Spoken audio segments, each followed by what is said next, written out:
Boa tarde a todos. É um prazer meu coordenar essa mesa redonda sobre o físico na indústria. E só para dizer a motivação dessa mesa redonda, bom, uma última motivação óbvia é que a gente, todo físico quer, é importante, né, para a gente que o físico tenha mais possibilidades profissionais, tornar a carreira mais atraente. E essa sempre não é uma preocupação somente minha, mas é uma preocupação já de longa data aqui em São Carlos, né? Então, os físicos têm uma participação importante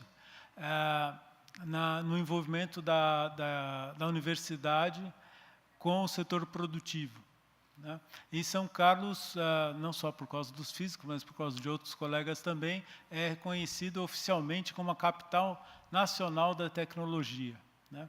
Então,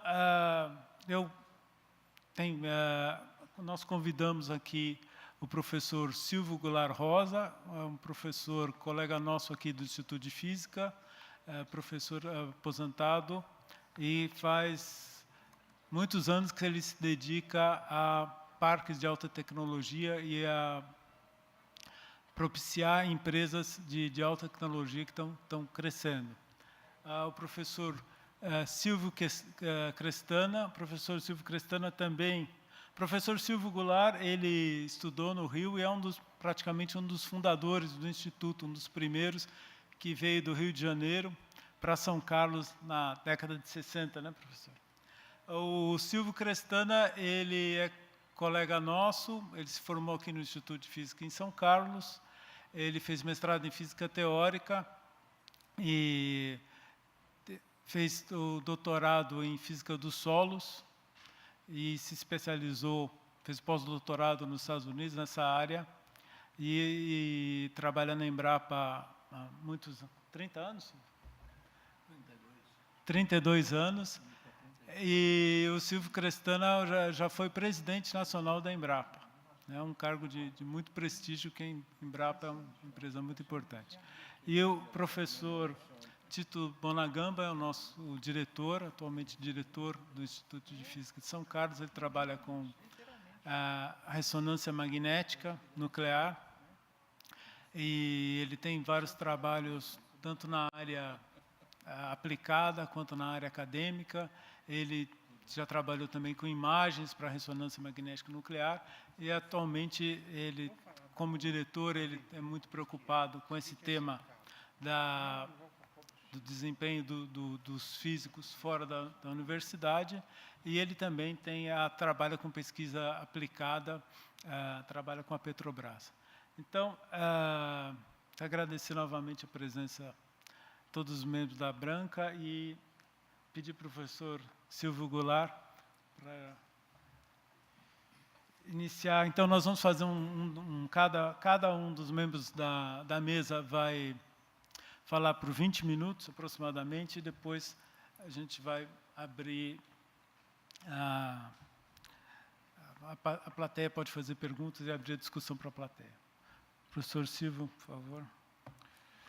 Boa tarde, eu queria agradecer a oportunidade, a gentileza desse convite, é sempre com satisfação voltar aqui no Instituto de Física, que é a minha casa.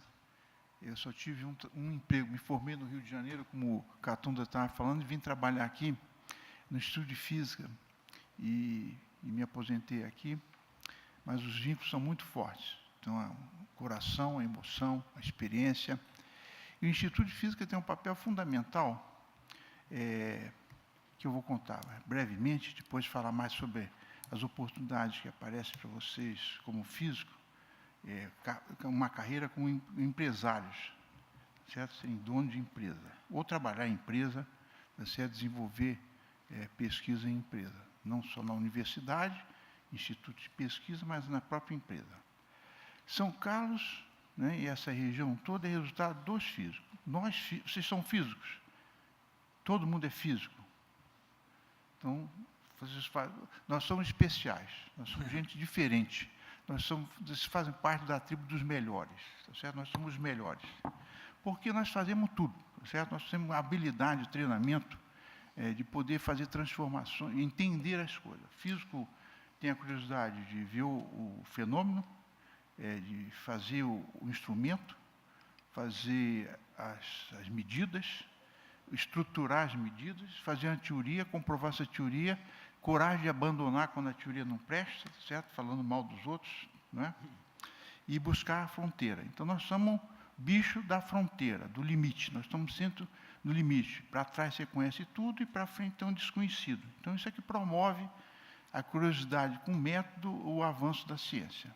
Então, falar como é que São Carlos, que hoje é capital de tecnologia, como o Catunda mencionou, é resultado da ação dos físicos, do Instituto de Física da USP, que no começo era uma cadeira de física, que foi o Sérgio e a Ivone Mascarenhas, dentro da Escola de Engenharia, a cadeira de Física Geral Experimental. O primeiro que veio para cá foi o Armando Dias Tavares, também da Nacional de Filosofia, e acabou indicando o Sérgio e a Ivone. Foi esse processo de colonização, de criar dentro da Escola de Engenharia. A ideia foi o seguinte: fazer física experimental, que isso foi uma coisa importantíssima. Eu e o Crestana somos físicos teóricos, mas nós reconhecemos a importância vital, o acerto que foi de fazer física experimental, numa área muito específica, que era defeitos em halogenetos alcalinos. São sais especiais, o sal da cozinha é um halogeneto alcalino, e você estudava defeitos, cores, defeitos nesses cristais, estudar as propriedades. Então, era uma área muito específica, mas foi baseado em fazer pesquisa de qualidade mundial, cooperando e competindo. Essa foi a proposta original. E, para isso, forçou a criação no entorno dessa cadeira de laboratórios. O primeiro laboratório foi o laboratório de eletrônica, manutenção de equipamento, desenvolvimento de equipamento, oficina mecânica, oficina de ótica, que deu resultados importantes, oficina de frio, criogenia. Então, foi montando uma parafernália dentro da cadeira de física, e a Escola de Engenharia se viu como uma barriga de aluguel. E nós, como um câncer, tá certo? Um tumor benigno, fomos crescendo dentro dessa barriga e acabou saindo para fora, tá certo? Como um departamento. Então, a visão qual que era? Fazer, como eu mencionei, fazer física experimental e competitiva. E, para isso, você tinha que fazer cooperação. Então, no começo, houve cooperação com o governo americano. Tinha um programa baseado na proposta de um senador chamado William Fulbright. Parte das importações que os países da América Latina faziam dos Estados Unidos podiam pagar em moeda nacional. Naquele tempo era o cruzeiro, a moeda nacional, né? O Brasil importava trigo. Então, parte pagava com cruzeiro, e esses recursos podiam ser utilizados para intercâmbio. Então, vieram para cá vários professores americanos dar curso de pós-graduação na física. A USP não tinha, naquela época, o programa de pós-graduação que vocês fazem parte. Eu, por exemplo, tenho um doutorado e não tenho um mestrado, porque a USP não tinha mestrado naquela época.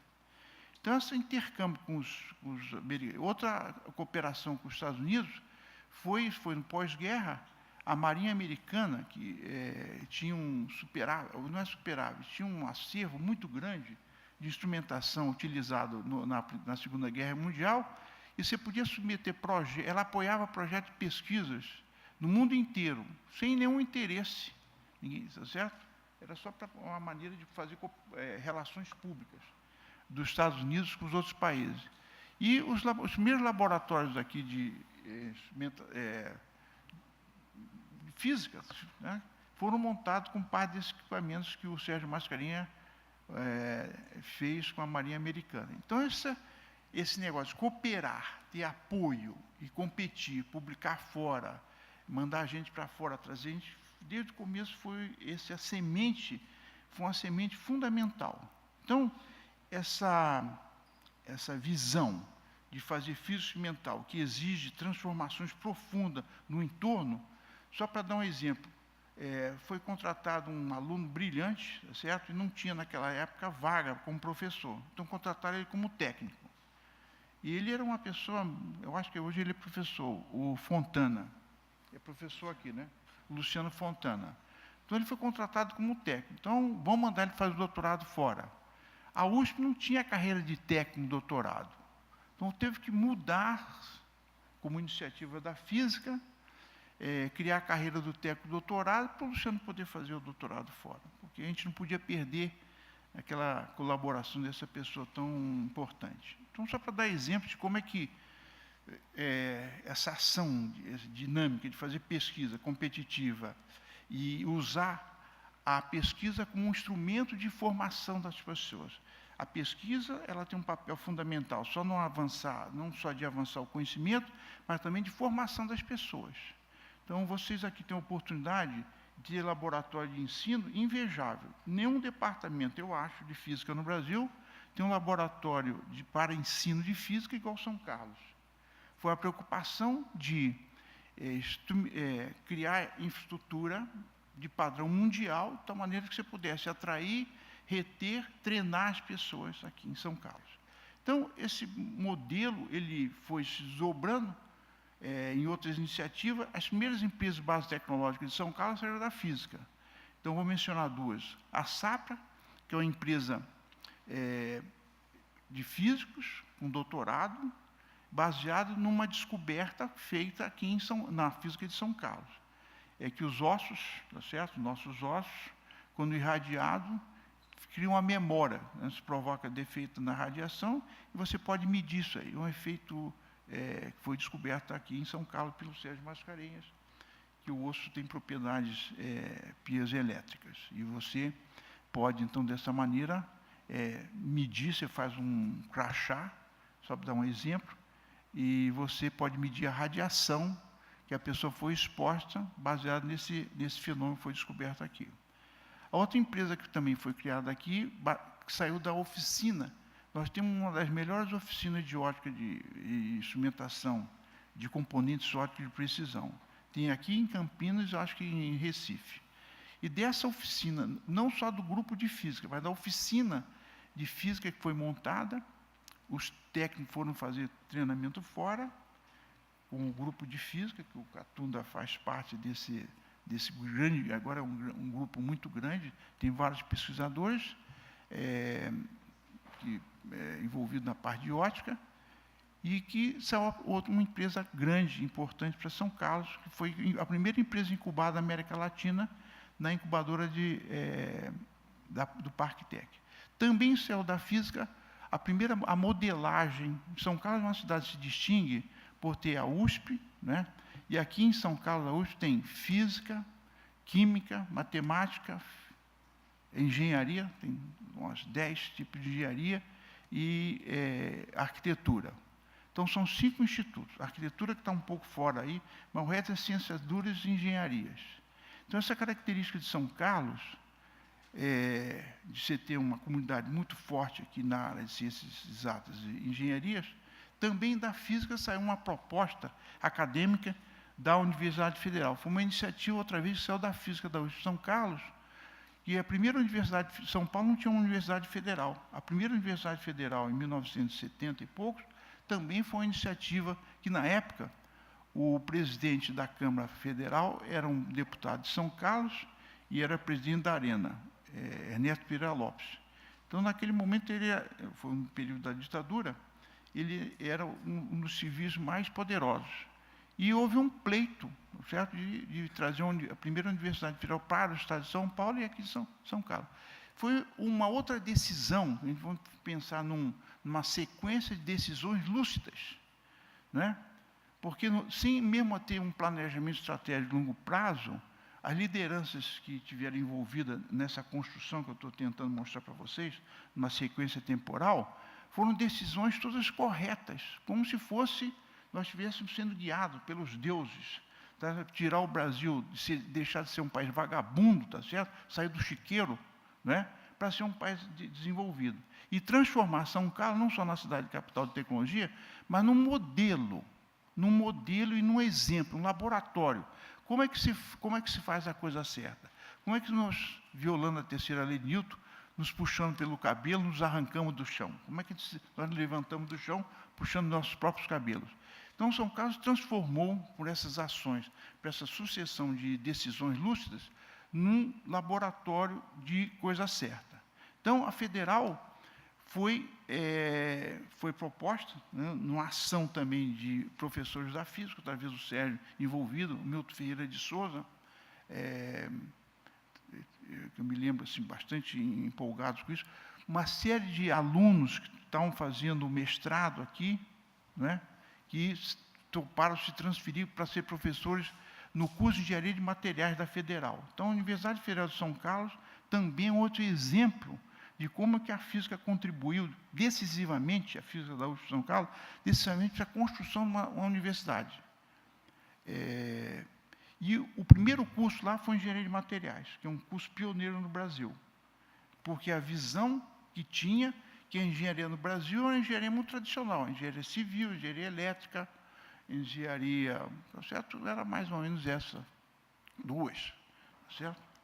E era necessário você ter engenheiros com uma formação de ciência básica mais sólida, né? De física e de química, uma coisa mais robusta, que possibilitasse esses engenheiros contribuírem, tá certo, para o desenvolvimento do país como um todo.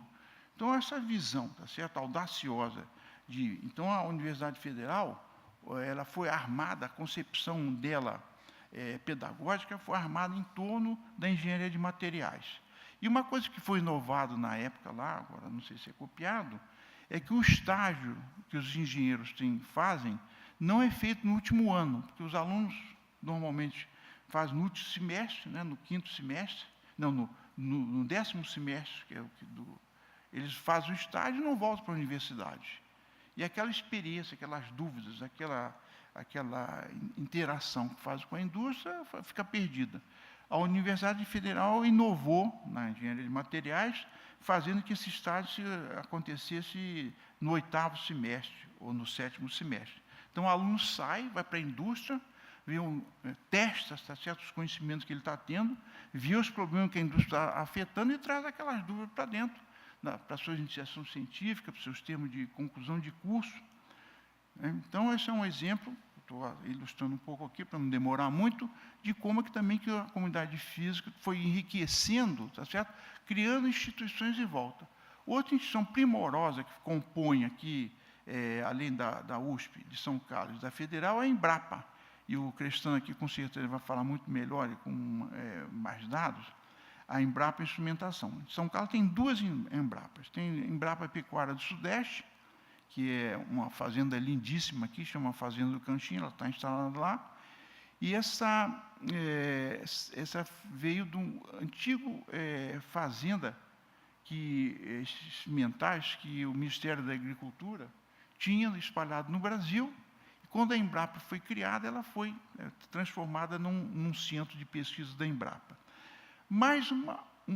E ela faz pesquisa tradicional, isso é uma pecuária do Sudeste. Então, ela faz pesquisa, duas linhas, melhoramento de genético de raças, tanto é que foi criado uma raça sintética, chama Canchim, né, que é um híbrido de charolês, que é uma raça de gado europeu, com zebu.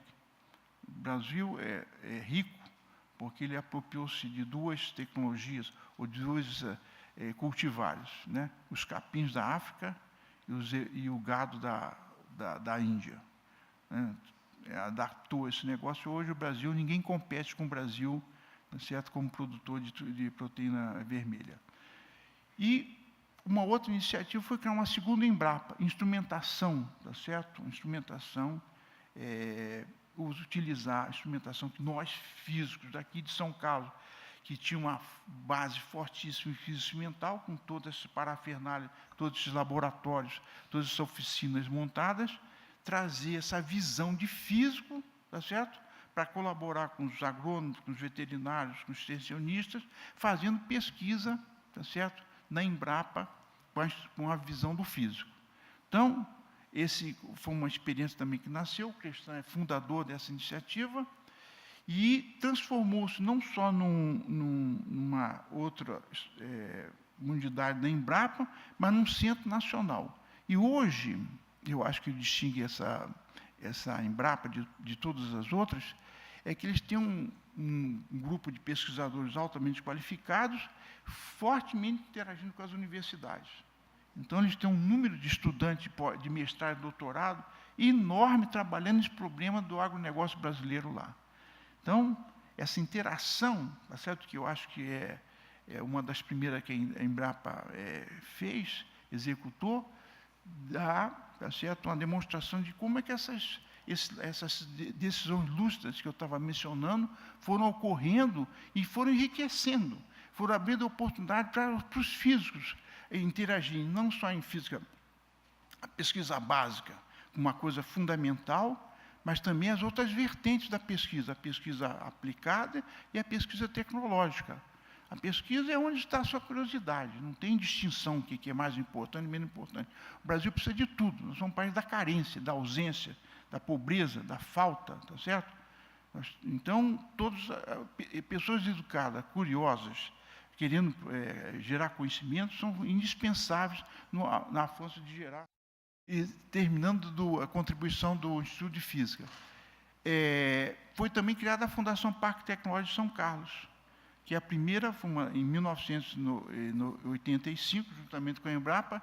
Nós somos 17 de dezembro, a instrumentação da Embrapa agropecuária dia 18. Então, nós somos irmãos siameses. Então, a Fundação, a propósito de fazer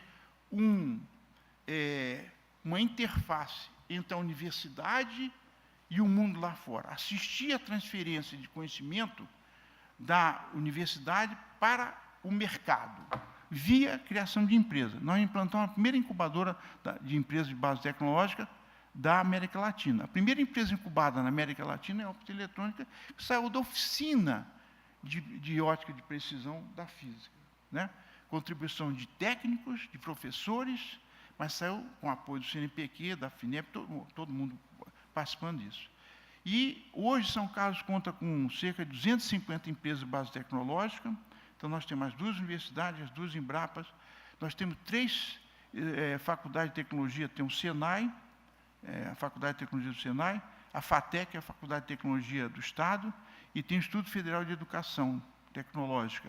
Tem 3 escolas secundárias tecnológicas, que é o Senai, outra vez, a Escola Estadual de Tecnologia e o SENAC. Então, isso compõe esse arcabouço, tá certo?, de geração de conhecimento, treinamento de pessoas e 250 empresas de base tecnológica. Então, nós transformamos, não está completo esse modelo ainda, mas nós transformamos num exemplo, tá certo?, de como é que o Brasil pode fazer um esforço, tá certo?, é demorado, tá certo?, mas é possível fazer, vencendo as dificuldades, e as dificuldades não estão só nas instituições, na legislação. O que a gente aprendeu, as dificuldades estão na cabeça das pessoas, certo? Então, como o Planck disse, a física também avança com a morte dos físicos. Então, nós temos que ver os lúcidos, né, que são o caso aqui, nós todos, e de vocês, nós temos que viver mais tempo que os caras que atrapalham a nossa vida. Então, eu queria desejar a vocês sucesso nessa escola. Vocês estão, de certa maneira, saboreando. Isso aqui é um aperitivo do que vocês podem fazer. Tem 2 pessoas do Parque Tech aqui, depois a gente pode dizer como é que a gente pode incubar a empresa, ou na cidade que vocês voltarem, no departamento de física que vocês voltarem, procurar lá, porque essa iniciativa se espalhou para o Brasil inteiro. Tem o Sebrae, que é um grande aliado, tem 45 segundos ainda, viu, tanto de Catunda. Então, como fazer isso? Então, a perspectiva real é você ter a sua empresa. Nós temos que ter gente que queira ficar rico, sem roubar de pobre, que o conhecimento gera riqueza. Nós estamos vendo a era da tecnologia, da inovação. Todos esses bambambãs que a gente fica babando, são guris que fizeram as suas empresas em garagem. Por que eles podem e nós não podemos? Porque nós somos burros, subdesenvolvidos, tá certo? Somos atrasados, somos incompetentes, que o ambiente não permite, não favorece. E isso tem que ser feita a ruptura. E nós, físicos, somos agentes da ruptura. Nós somos as pessoas que não aceitam, tá certo? O não. Tá certo? Nós criamos as pontes, tá certo? A interface. Nós rompemos barreira. Nós buscamos o desconhecido. Nós vencemos o desconhecido. Então, eu queria desejar sucesso para vocês. Nessa semana vocês vão passar aqui. Quem quiser nos visitar, são bem-vindos lá. E que vocês aproveitem essa semana, participando das atividades que vocês vão tendo nos laboratórios, conversando com seus colegas, com seus professores que têm aqui, que estão demonstrando que nós, os físicos, somos indispensáveis para o crescimento do Brasil, tornar-se um país desenvolvido. Sem conhecimento e gente treinada, tá certo? Nós estamos condenados a esse chiqueirão que nós temos 5 séculos. E que a gente repudia esse é um destino que querem impor, nós não aceitamos. Muito obrigado.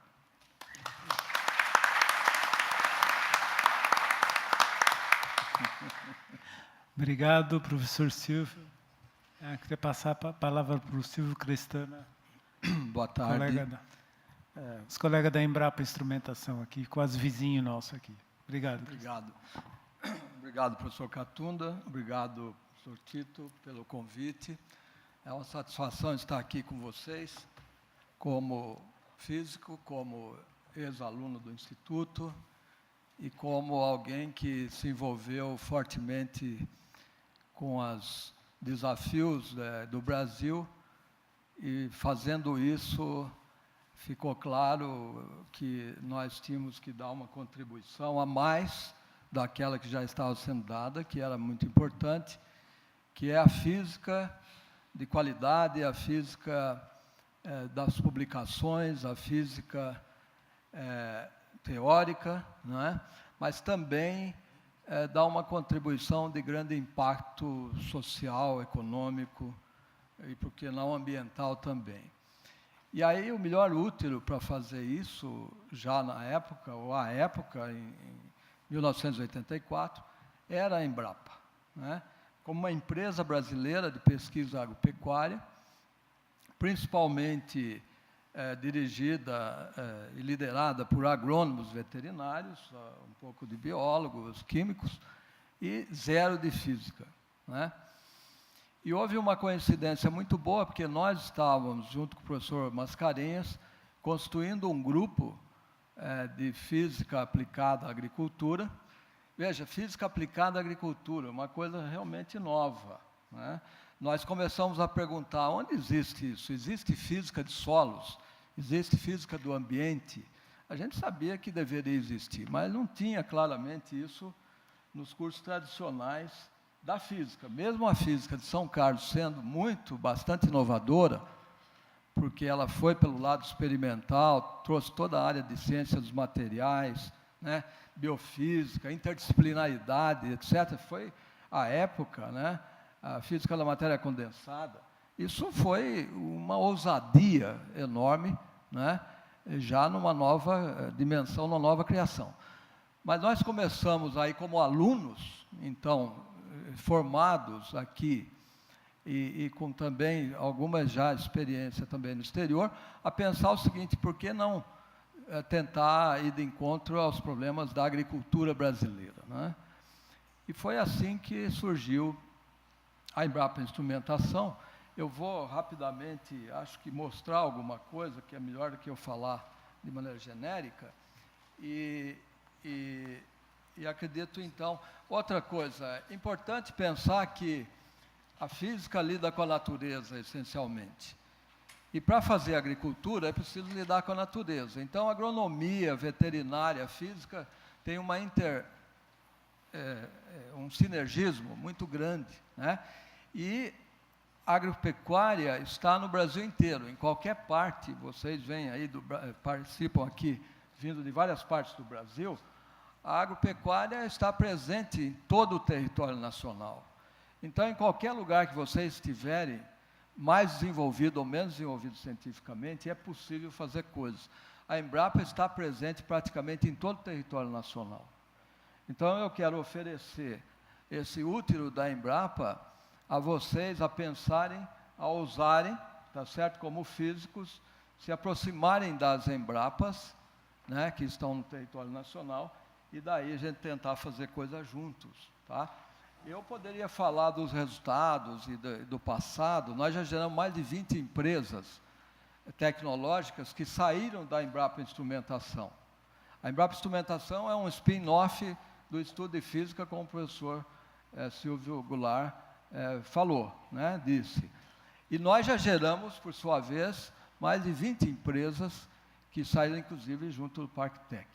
Então, esse tipo de coisa funciona, né? Não é fácil, é muito difícil num país como o nosso, mas essa é a ousadia necessária e que os físicos, em geral, ou boa parte deles tem, que é o empreendedorismo e correr risco. Não tem como avançar sem correr risco e sem a visão empreendedora, né? Empreendedora para criar uma nova instituição, para criar uma nova empresa, para fazer um novo negócio, para entrar num negócio que não é do normal, do comum. E eu resolvi, então, apresentar uma atuação do físico em empresas de negócio da agropecuária. Só para ter uma ideia, em 1990, o Brasil era um importador de alimentos, nós produzimos cerca de 57 milhões de toneladas de grãos. Hoje, nós estamos produzindo cerca de 200 milhões de toneladas de grãos. Nós vamos produzir, nessa safra, possivelmente 15% a mais do que a última safra, portanto, nós devemos produzir cerca de 215 milhões de toneladas de grãos, né? É um crescimento de 370% em menos de 30 anos, né? De 1990 a 2016, 17. A agricultura vai introduzir cerca de 200 bilhões de reais na economia brasileira, vindo do interior do Brasil. Quando a gente vai às capitais, é crise, é problema, é só baixo astral. Mas quando a gente vai para o interior do Brasil, principalmente hoje centro-oeste e várias regiões do Brasil, é o contrário, né? O agro está crescendo, previsão de crescimento esse ano de 4,5% do PIB, enquanto o PIB deve crescer 0,5%, o PIB nacional. O PIB do agro deve crescer 4%. Nós geramos cerca de 40% a 50% da exportação brasileira, um superávit da ordem de 70 bilhões de dólares. O balanço comercial daquilo que nós exportamos e importamos, né? Os empregos, né? 23% a 25% do PIB nacional. É o maior negócio que o Brasil tem. Então, é fundamental que a física se aproxime dessa atividade econômica tão importante, com grande impacto social e também com grandes problemas e desafios na área ambiental. Essa Embrapa Instrumentação, que foi mencionada, ela se encontra aqui a um quarteirão, a cerca de 100 metros aqui do Instituto de Física, né? Ela abriga o Laboratório Nacional de Nanotecnologia para o Agronegócio e o Laboratório Nacional de Agricultura de Precisão. São dois programas nacionais que estão coordenados aqui por São Carlos, pela nossa unidade. A Embrapa, ela tem como grande missão desenvolver soluções de pesquisa, inovação, desenvolvimento e inovação para a sustentabilidade da agricultura, em benefício da sociedade brasileira, fundada em 73, né, 44 anos, tem 9.700 empregados, 2.463 pesquisadores, a maioria deles doutores. Nós temos 17 unidades administrativas na sede em Brasília, que administram toda a instituição, 47 centros de pesquisa e serviço, um exemplo aqui da Embrapa Instrumentação ou da Pecuária Sudeste, próximo. Temos cooperação internacional com praticamente todos os continentes. Aqui é o exemplo de cooperação via laboratórios virtuais que nós temos nos Estados Unidos, na Europa e na Ásia. Isso é fundamental para a cooperação internacional e para monitorar o conhecimento mundial. Nós temos uma atuação forte também na área de negócios tecnológicos, venda de produtos sementes, licenciamento para utilizar a tecnologia, suporte às empresas. Esse aqui é o quadro atual de empregados da unidade, 89 empregados, 32 anos. Vocês veem que os físicos estão lá, 9 físicos, uma equipe de 31 pesquisadores. Um deles está hoje na direção de toda a pesquisa da Embrapa em Brasília. E aquilo que o professor Goulart falava, né? Olha lá, nós temos um fator 10 para cada pesquisador, né? Nós multiplicamos por 10 quando a gente considera os colaboradores. Isso é fundamental, uma força de trabalho. Isso é porque nós temos aqui a USP e a Federal, né? e também algumas instituições privadas que permitem estagiários, alunos de graduação, mestrado, doutorado e pós-doutorado. Então, esse é um exemplo de interação muito importante, tanto interno, multidisciplinar, interno à Embrapa, né? E praticamente nós temos 4 engenheiros agrônomos na equipe e o restante são profissionais de outras áreas que normalmente a Embrapa não tem. Esses 4 pilares da biotecnologia, tecnologia da informação, ciências cognitivas e a nanotecnologia que está transformando o mundo, né? E transforma também a agricultura. Surge esse conceito de agricultura inteligente, que é, na verdade, otimizar o sistema de produção, né? Buscando maior eficiência e sustentabilidade. Essas tecnologias estão se tornando viáveis. A agricultura, chamada agricultura inteligente ou smart agriculture, está se tornando viável graças à internet das coisas, aos sensores, analítica do Big Data, a computação das nuvens, inteligência artificial, mecatrônica, robótica, impressão 3D, os veículos autônomos, tanto os tratores, os robôs e os drones, os vantes, né, os veículos aéreos não tripulados, a automação, a agricultura de precisão, a bionanotecnologia, a fenotipagem. Essas são as tecnologias avançadas que estão vindo para a agricultura. Elas já foram para a área médica, muito para a indústria, agora a indústria 4.0, né, que está se falando, e agora vem vindo para a agricultura na linha da agricultura inteligente. Esse aqui é um diagrama mostrando que a lavoura, a agricultura, a pecuária, a atividade florestal, a produção de energia, fibras, cada vez mais conectada. Conectada por instrumentos em solo, instrumentos em nuvem, na parte aérea, né, com sensores, com transmissão de dados, e que no final precisa tomar uma decisão e que seja uma decisão de otimização do sistema, baixar custo, diminuir insumos, etc. Então, esse é o grande desafio que passa hoje a agricultura, que é a incorporação desses conhecimentos, dessas tecnologias e a transformação disso em negócios ou resultados ou eficiência, como quiser. Eu vou passar rapidamente aqui um vídeo, se puder diminuir a luz, eu agradeço. Deixa eu ver se eu consigo rodar isso, para mostrar um exemplo de tecnologia que começa a fazer uma grande revolução na agricultura e que tem tudo a ver com a física, com a eletrônica, com a robótica, com a inteligência artificial, etc., que são os assuntos que certamente nós hoje, modernamente, que vieram da física essencialmente. Foi graças à física moderna, né, que o laser, que da mecânica quântica até a teoria da relatividade. Nós andamos em velocidades mais baixas, mas eu acho que está embutido aí também coisas desse tipo. Então, eu vou dar isso aqui.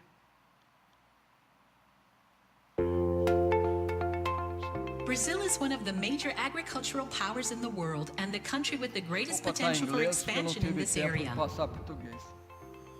Cutting-edge technologies are accelerating this growth.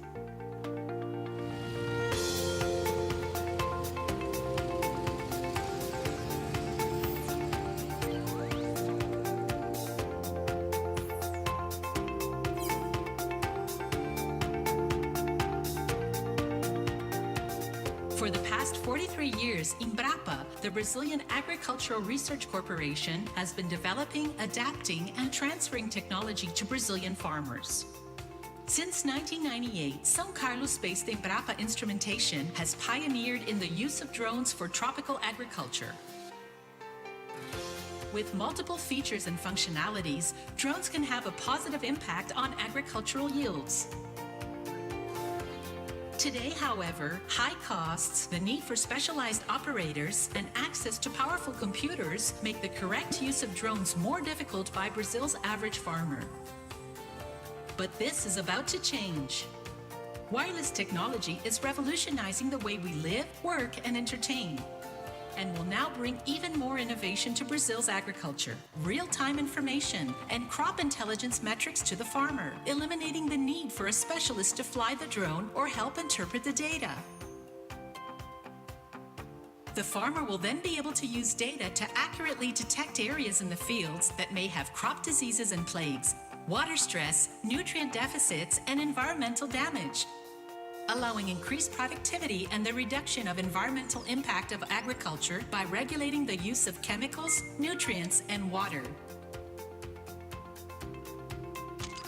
With this solution, innovative technologies will be available to all farmers, environment agents, and professionals who support the development of small and large-scale agriculture in the country.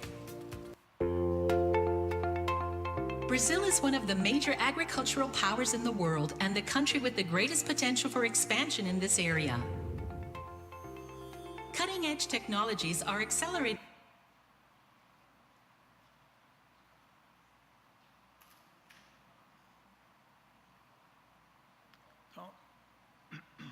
Esse é um exemplo de tecnologia avançada que precisa ser integrada com várias outras para que no final a gente possa agir em campo. Mas essa é o caminho, portanto vocês estão vendo aí uma oportunidade enorme. Eu quero agora mostrar, dizer o seguinte, aqui é mais como um grande desafio, né, que está, isso nós estamos fazendo aqui na Embrapa Instrumentação, né, que eu mostrei. E isso que eu vou mostrar também é como uma grande inspiração. Vocês já ouviram falar do Curiosity, né, que foi para Marte. Quer dizer, o homem é capaz dessa aventura humana, né, de ir a Marte, de descer lá um rover, andar com esse rover, fazer medidas, né, identificar, caracterizar o material de Marte, o solo de Marte, né, e ter essa informação em tempo real aqui, até tomar alguma decisão. No entanto, nós temos hoje ainda quase 1 bilhão de habitantes em 7 bilhões com fome, com um problema ainda não resolvido, que depende de alimentação. Então, nós imaginamos o seguinte, é possível usar a tecnologia avançada, e vai ser necessário cada vez mais por causa dos insumos, né, recursos naturais cada vez mais escassos, mão de obra escassa, etc., para que a gente aumente a produtividade dos campos, aumente a eficiência, né? Então, essa inspiração está nos levando a trabalhar com a USP, tanto aqui com a física como com a engenharia, na construção de um rover, né? De um robô que vai andar em solo e também vai fazer medidas usando laser, etc. Então, eu vou mostrar essa iniciativa, essa prova de conceito, e termino a minha apresentação.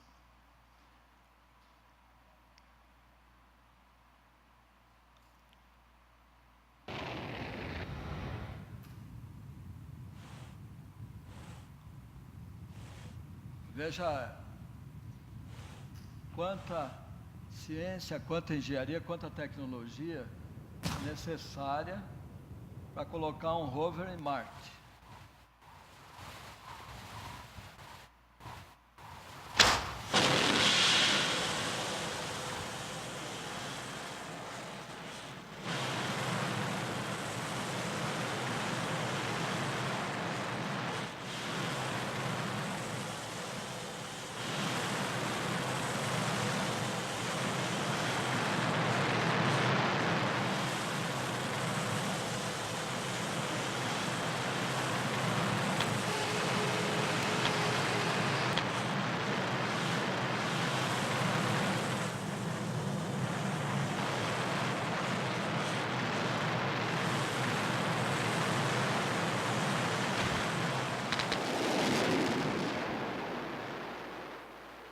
Interested in, it then fires a number of laser shots, then ionize a part of the material of the rock or soil.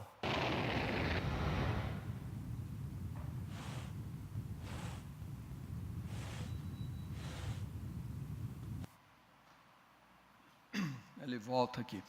Aqui vocês estão vendo o laser, né,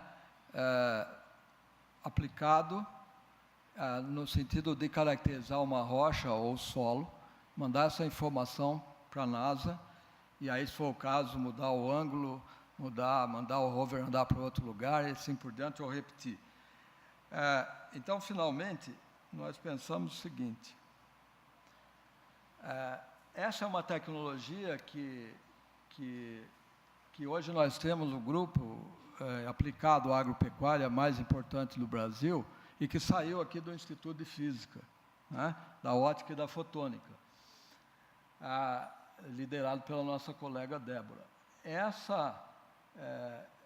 Esse tipo de iniciativa, ou seja, usar o laser e um sistema de detecção e daí caracterizar o material, né, alumínio, cobre, etc. Por que não fazer isso com solos? E aí o solo é fundamental para a agricultura. A quantidade de potássio, de nitrogênio, de fósforo, os elementos estão lá. Então, com essa experiência, por exemplo, outro assunto importante é carbono. Carbono, as mudanças climáticas, efeito estufa, as emissões de gases, né? Será que nós estamos sequestrando? Qual a prática agrícola que sequestra carbono? Então, esse agricultor, ele está prestando um serviço ambiental, na medida em que ele está retirando o carbono da atmosfera e guardando esse carbono no solo. E há práticas agrícolas que fazem isso, mas nós precisamos medir, nós precisamos mostrar isso para convencer internacionalmente, por exemplo, que o bovino do Brasil, ele tem um balanço, quando a gente considera a braquiária, o sistema radicular todo, e não só o animal, um balanço até positivo em algumas situações, em termos das emissões. Que nós somos muito criticados, que nós somos grandes exportadores de carnes, porque nós estamos aumentando o efeito estufa na terra. E isso não é verdade na condição tropical, e nós estamos demonstrando isso através de experimentos e tal. Mas aqui é um exemplo, então, comparado lá, a concentração de carbono na referência e medido pelo Libes, né? E o erro associado. Vejam que as relações são muito boas. E é importante entender uma mudança de conceito, porque quando nós estamos, muitas vezes, em física no laboratório, nós queremos 100%, 99%, 98%, 95% de correlação. O R2A tem que, né? O fitting tem que ser perfeito. E que, na prática, quando a gente aumenta, entende alguma coisa que acontece agora numa escala de vários alqueires, de vários quilômetros quadrados, e a gente consegue tomar uma decisão, mesmo com erro de 20%, é uma coisa muito boa. Então, nós temos que mudar esse conceito quando a gente vai para o campo. E isso é uma coisa nova que nós estamos aprendendo a fazer também, para poder lidar realmente com as situações reais, em escala de interesse agrícola, da propriedade agrícola e de um país continental como o Brasil. Então, o Miran, que nós demos o nome Miran, o nome indígena, é um rover drone para a agricultura. Aqui não tem som, vocês estão vendo aqui o drone. Ele vai aterrissar aí numa plataforma que está no solo. Essa plataforma se move toda de maneira autônoma, programada ou comandada à distância. Ela tem um Libes, ela tem um laser aí dentro. Ela vai atirar o laser, vocês vão ver os shots aí, os tiros. Olha lá. Aí ele anda, se move, atirou de novo. Quando ele faz isso, ele está coletando informação do solo, portanto, que vai ajudar aí a plantadeira ou a máquina que vem em seguida colocar adubo, ou uma praga que o rover detectou. Então, nós temos um movimento duplo, tanto a plataforma móvel em solo, em terra, como uma plataforma que voa. A grande limitação de drone, como vocês sabem, é a bateria, tempo de voo, né? Mas aí não, ele vem, reabastece, recarrega em solo e volta a voar novamente. Então, isso dá uma autonomia muito maior. Enfim, várias vantagens em fazer isso. Esse é um grande desafio que nós estamos enfrentando agora, para construir e tornar talvez isso viável, inclusive comercial, talvez no futuro, né? e que eu acho que serve, espero, de inspiração para vocês pensarem em como ajudar a produzir mais com menos, cada vez menos. Com menos insumos, com menos gente, para mais gente, né? Em 2050 nós devemos ter 9 bilhões de habitantes na face da Terra, hoje tem 7, nós vamos crescer 2 bilhões em 20, 30 anos, isso é uma loucura, isso nunca aconteceu, e o problema alimentar e o problema ambiental está aí, tá certo? Então, não há nenhuma dúvida que esse é um campo com muitas oportunidades, com muitos empregos, que pode ser na Embrapa, pode ser nas empresas que estão associadas à inovação no campo. E precisa de física, e muita física. Muito obrigado.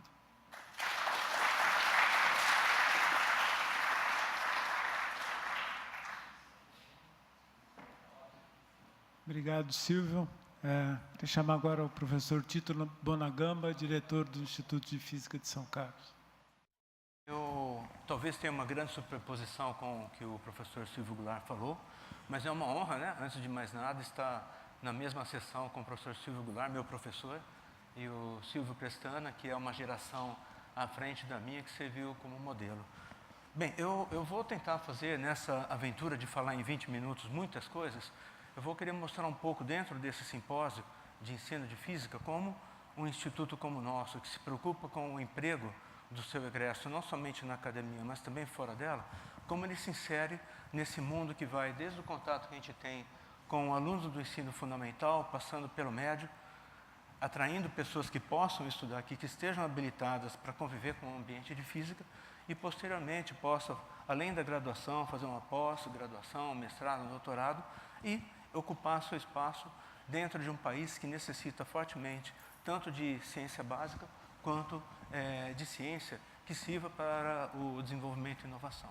Então, eu vou tentar mostrar para vocês qual é o ecossistema que essas pessoas podem perceber na proximidade com o Instituto de Física de São Carlos. Então, é um ecossistema que nós construímos, ajudamos a construir, mas que também aproveitamos as perspectivas, as características que nós tivemos desde quando o campus USP de São Carlos foi criado no início da década de 50.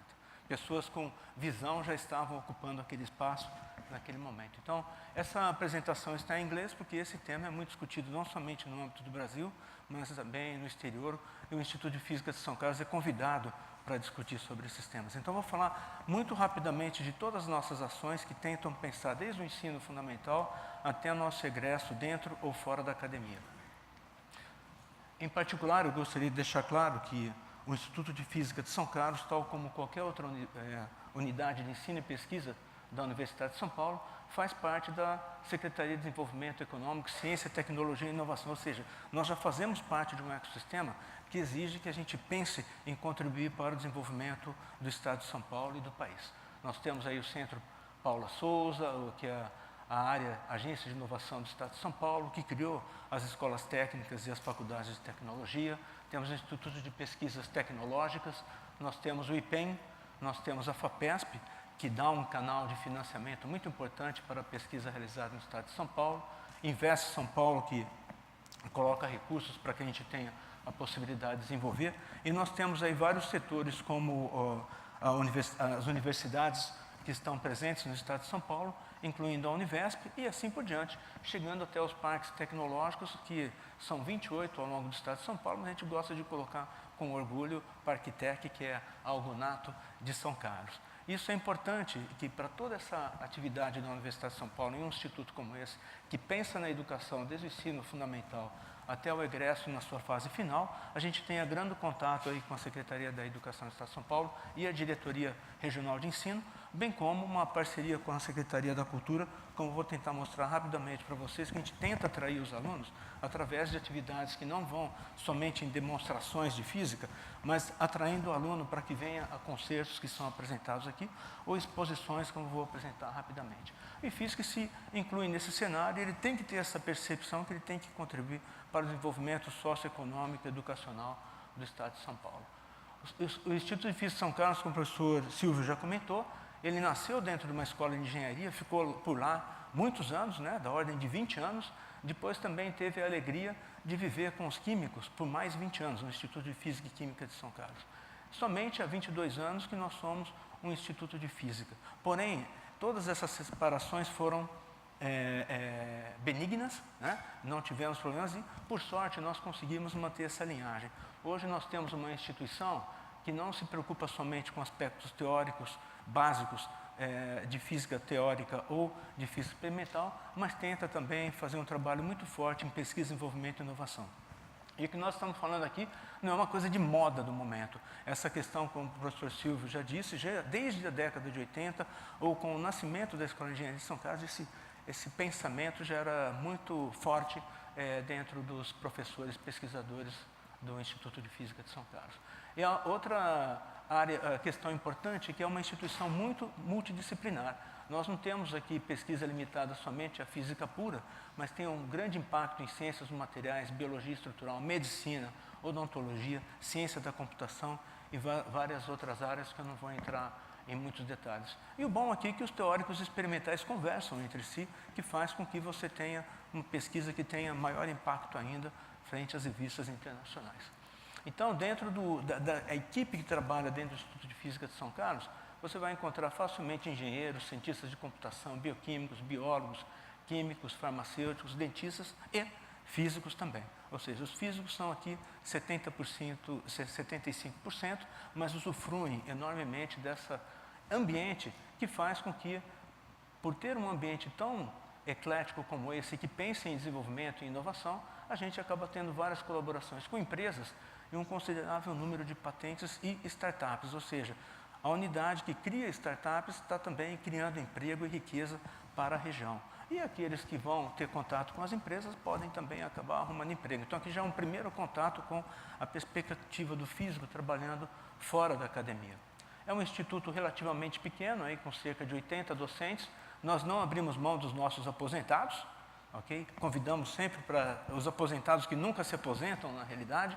Então, é uma comunidade relativamente pequena, com um grande número de funcionários técnicos em nível superior, engenheiros, físicos, doutores que atuam como técnicos para apoiar na pesquisa e assim por diante. Uma comunidade relativamente grande de pós-graduandos, pós-docs e assim por diante. E nós temos 4 cursos. O curso de licenciatura, que tem mais contato com esse evento, mas nós temos também o curso de física tradicional, física computacional e ciências físicas biomoleculares, que demonstram, né, tanto na graduação quanto na pós-graduação, essa multiplicidade de opções para os alunos. E o importante, como o professor Silvio também já comentou, nós, no Instituto de Física de São Carlos, temos uma infraestrutura de oficina mecânica, eletrônica, ótica, vidraria, infraestrutura para criogênicos, que faz com que a física experimental possa, apesar de ter muito dinheiro que vem de FAPESP e outras agências de fomento e de empresas, nós também prezamos construir nossos próprios equipamentos. Essa é uma característica importante, porque a comunidade científica enriqueceu e começou a comprar equipamentos. Mas tal como aqui na Embrapa e o estímulo que tem no Parque Tech, essa cidade procura, na realidade, construir seus equipamentos. Então, isso é muito importante também ter em mente. Nós temos um conjunto de laboratórios de ensino que representa um pouco disso que eu falei agora. Vocês já devem ter conhecido esse grande prédio que se estende à esquerda também. Nós temos aí laboratórios de física clássica, moderna, eletrônica digital e analógica, biologia, cursos de microprocessadores, física computacional, que faz com que o físico, tanto em bacharelado quanto em licenciatura, tenha um ambiente. E o aluno tem que descobrir esse ambiente também. Isso é fundamental. Como uma prova que nós gostamos de construir nossos equipamentos, em parceria, o laboratório de ensino com a nossa oficina mecânica, nós estamos construindo praticamente uma réplica dos nossos laboratórios de ensino para a Escola de Engenharia de Lorena. Esse é um aspecto muito importante, ou seja, é quase uma empresa que constrói equipamentos para fins didáticos. E, obviamente, o Instituto de Física de São Carlos, se você olhar as linhas de pesquisas teóricas e experimentais, nós temos praticamente todas as áreas de um instituto importante e, como eu já comentei, essas áreas falam entre si, isso é também muito fundamental. E o Instituto tem contribuições significantes para construir esse ambiente, esse ecossistema que eu quero inserir aqui, né? O professor Silvio já comentou, participamos fortemente aqui com a presença do professor Sérgio Mascarenhas e o professor Milton Ferreira de Souza, também entre outros, na criação da Federal em 1970, a incubadora, né, que a gente chama Parque Tech, foi a primeira incubadora que apareceu para fazer essa conexão entre a academia e a indústria, o setor produtivo, sempre coordenada pelo professor Silvio Goulart. E é aqui que eu comento que não é moda fazer ciência e tecnologia em São Carlos, a gente está falando do século passado, né? Década de 80. Temos também a questão da Embrapa, não vou repetir, e temos grandes exemplos de startups. A gente sempre destaca a Optoeletrônica, que foi quem colocou a visão, né, as câmeras de alta resolução no satélite Sino brasileiro, que enfim foi lançado em 2014, que traz um impacto importante, né, de responsabilidade para o desenvolvimento do Estado. E no nosso último levantamento, o IFISC tem, em função de suas pesquisas, aí, da ordem de mais de 40 startups que fazem um papel importante na atividade de desenvolvimento de tecnologia na região. Tem também outras contribuições. O IFISC tem a presidência da Sociedade Brasileira de Química, tem a presidência da Sociedade Brasileira de Bioquímica e Biologia Molecular e a presidência da Sociedade Brasileira de Pesquisas Materiais. Isso mostra, então, esse ambiente rico que o aluno pode ser inserido.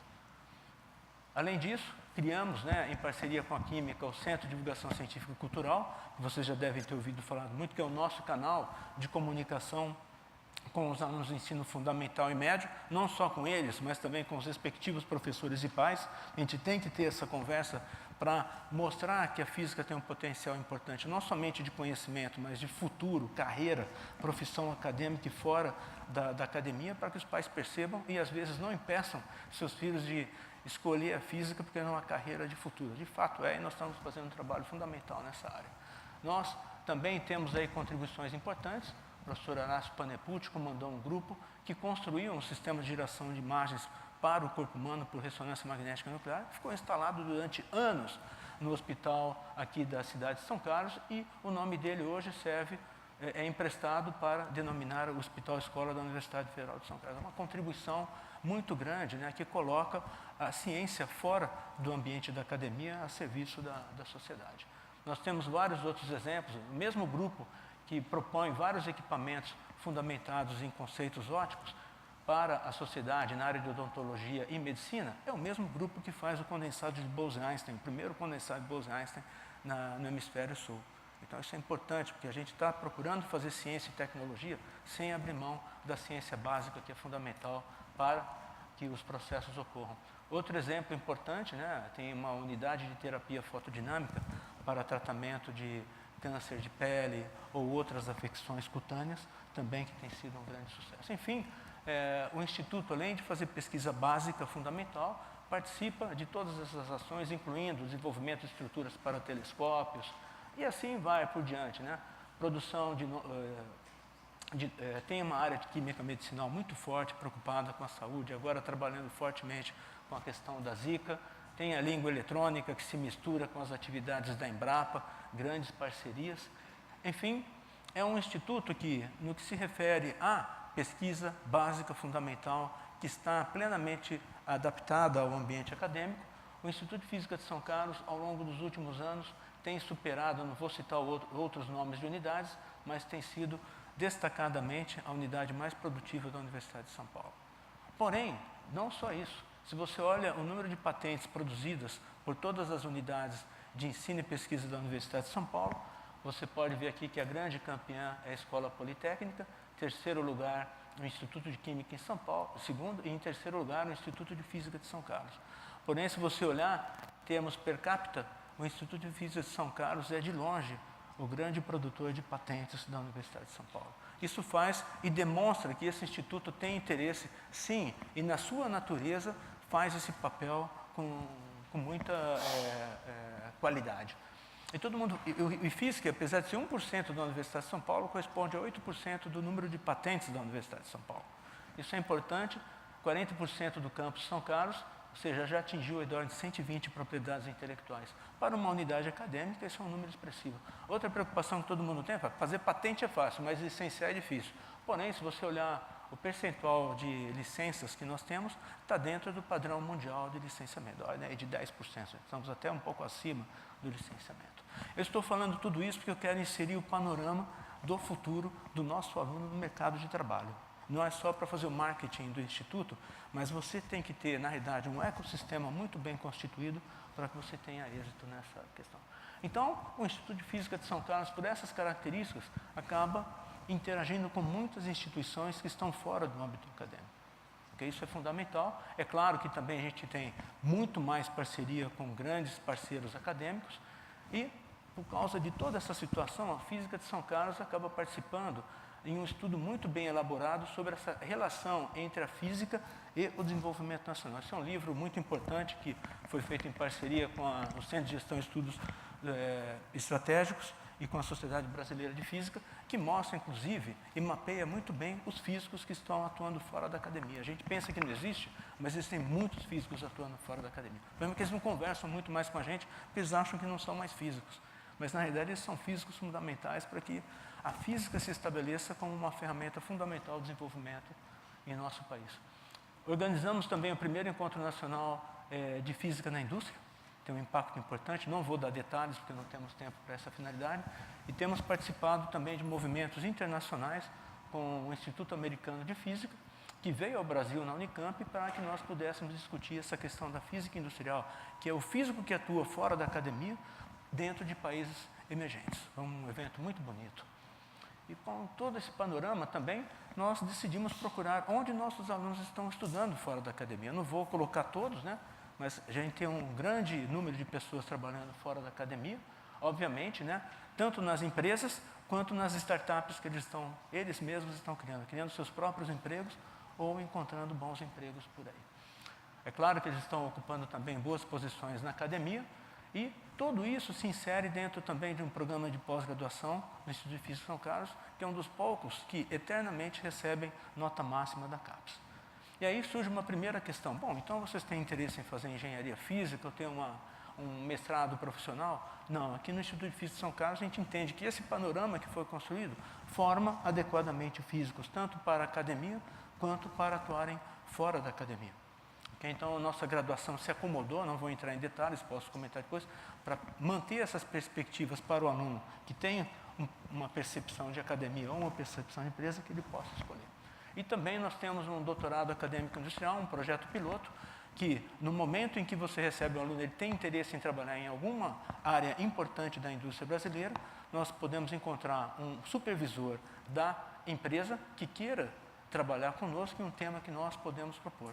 Então, esse aluno já trabalha com a interface da empresa e, quando ele termina o doutorado, tipicamente ele já pode estar sendo absorvido por essa empresa. Então, isso a gente quer, inclusive, transferir para os trabalhos de conclusão de curso, iniciação científica e mestrado, para que a gente aumente mais ainda a presença do físico no nosso ambiente industrial. Nós temos vários exemplos, eu não vou entrar em detalhes aqui desses projetos de doutorado acadêmico industrial, e nós temos feito um trabalho muito grande para identificar muitos alunos que trabalham fora da academia, entrevistando cada um deles, né? Vocês podem ver, eu não vou entrar em detalhes também, mas nós estamos entrevistando todos esses egressos que atuam fora da academia, incluindo alunos, de novo, isso não é novidade. Esse aluno, por exemplo, fez graduação comigo, e hoje está na Novartis porque decidiu ser um físico que está atuando fora da academia. E nós temos tentado e algumas vezes conseguido unir muitos desses egressos que atuam fora da academia para workshops aqui, para que a gente possa, inclusive, modular o modelo que nós temos de ensino dentro do Instituto de Física de São Carlos. Não abrindo mão da ciência básica, mas dando esse viés da ciência básica para serviço da sociedade. E, quase finalizando, para coordenar todas essas ações que não têm um caráter pessoal, mas sim uma questão orgânica, institucional, nós criamos a Comissão de Inovação Científica e Tecnológica do Instituto, que tem como viés estimular, na medida do possível, pesquisas que possam resultar em pesquisa, desenvolvimento e inovação tecnológica, estabelecer colaborações com indústrias, convidando-as para que nos conheçam e que também visitando-as para que a gente possa conhecer os problemas que lá existem, sempre querendo oferecer a capacidade científica, técnica e assim por diante. Nós já tivemos contatos com várias empresas, todas com sucesso, e também encontrar fundos de pesquisa fora do ambiente tradicional, que é muito rico e que todo mundo pensa que a indústria não vai permitir que a gente continue fazendo o que a gente gosta, mas isso não é verdade. Nós recebemos dinheiro da indústria para a formação de alunos e também para a condução de pesquisa básica fundamental, sem perigo nenhum de identidade. E, obviamente, criar perspectivas de emprego para nossos egressos, seja da graduação, seja da pós-graduação ou nossos pós-docs. E consolidar a física como uma ciência que tem que participar fundamentalmente do processo de desenvolvimento da nossa nação. Isso não é novidade dos Estados Unidos, dos países, mas aqui parece que a gente ainda tem que convencer não só as indústrias, mas o nosso ambiente. A academia é ainda viscosa com essas propostas. E a gente conversa com vários núcleos de inovação tecnológica, Sociedade Brasileira de Física, Academia de Ciências do Estado, Academia Brasileira de Ciências. Nós temos um movimento muito bem integrado com todas essas instituições. Como um exemplo, só no meu grupo, que a gente tem essa experiência, nós temos colocado, por exemplo, pessoas para trabalharem na academia. Mas a gente tem tido sucesso também para colocar pessoas para trabalhar fora da academia. E, normalmente, essas pessoas têm tido um grande sucesso. E é um modelo muito bom, a gente faz esse nosso papel. E é um modelo que eu acho muito importante, porque, ao invés de nós ficarmos apenas em grupos fechados dentro da universidade, sem conversar com o mercado de trabalho externo, somente com o mercado de trabalho interno, e dependendo somente de agências de fomento, a gente já sabe como essas questões estão evoluindo. Mas se você, de fato, conversa com empresas, aproveita a agência de inovação, fala com as incubadoras, entende o arcabouço legal e tem esse tipo de panorama, você acaba colocando os seus alunos fora do mercado da academia e esses setores todos te alimentam, porque o teu aluno que foi embora e sabe da sua competência, ele traz projetos especiais para vocês. Então, isso é um círculo vicioso, não vicioso, né? Virtuoso, que traz uma grandeza muito grande para a universidade. E para isso a gente aproveita o ambiente aqui, né, professor Silvio? A gente sabe que a FATEC é importante como parceira, o Senai, nós tivemos algumas reuniões, o professor Silvio tentou estimular, nós estamos ainda tentando manter essa parceria.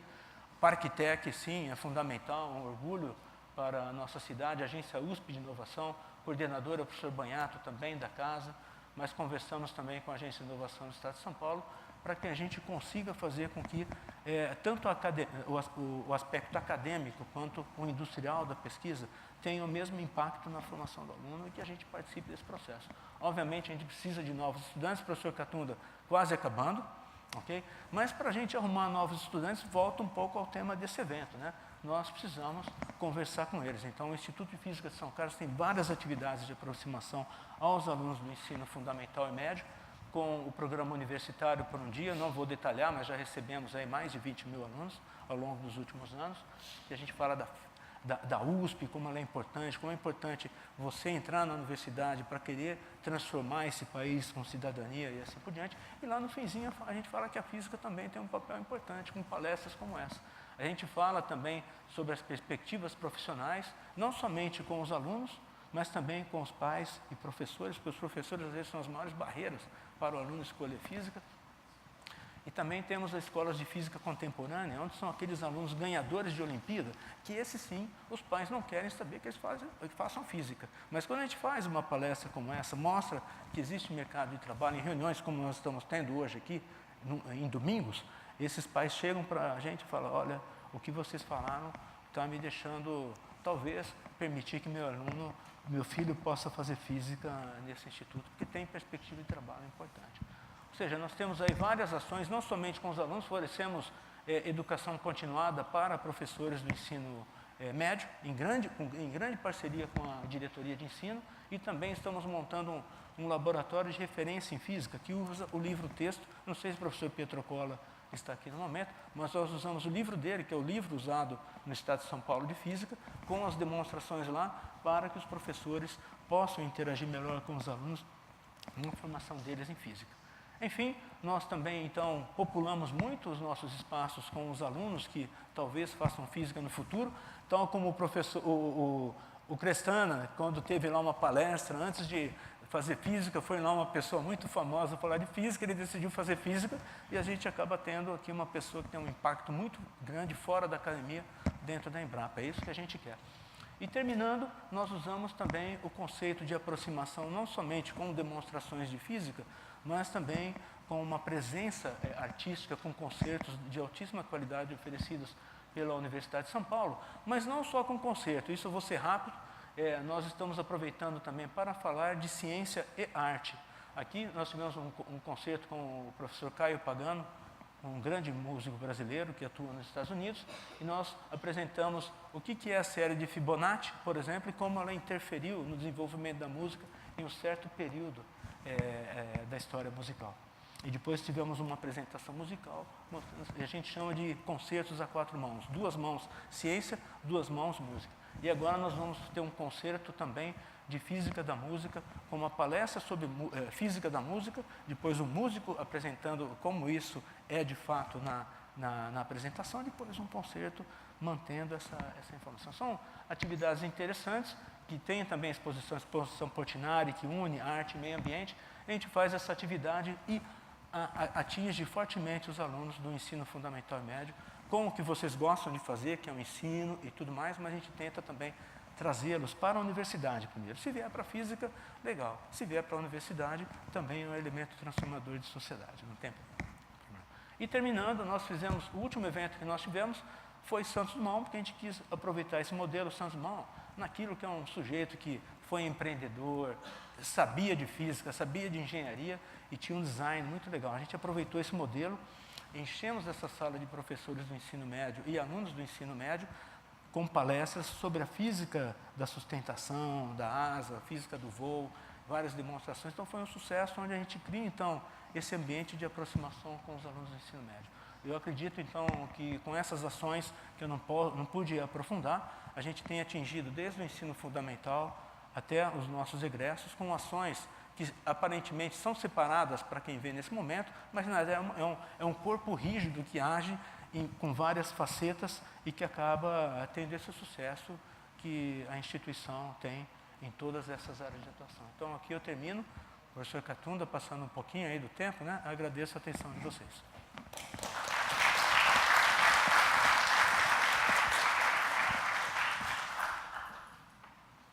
Obrigado, Tito. Então, agora a mesa volta para a mesa.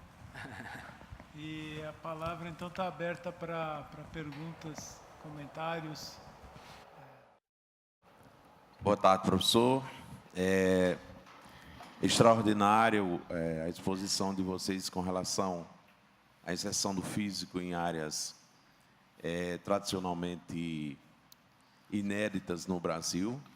A gente sabe que no Brasil a questão da pesquisa, do ensino, da inovação tecnológica tradicionalmente tem sido financiado pelo poder público e que muitos trabalhos no Brasil também mostram que a contrapartida desse investimento deixa muito a desejar.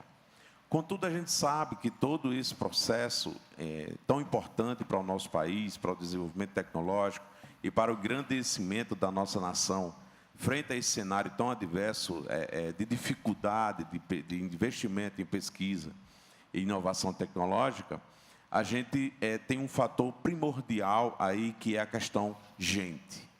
Né? Sem gente, a gente não faz nada disso. E, contudo, os resultados sobre a questão do ensino das ciências no Brasil é lastimável do ponto de vista do aproveitamento da nossa juventude.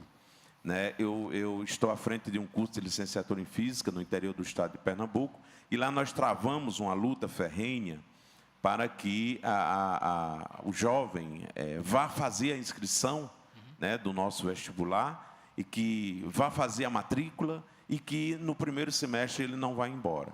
Né?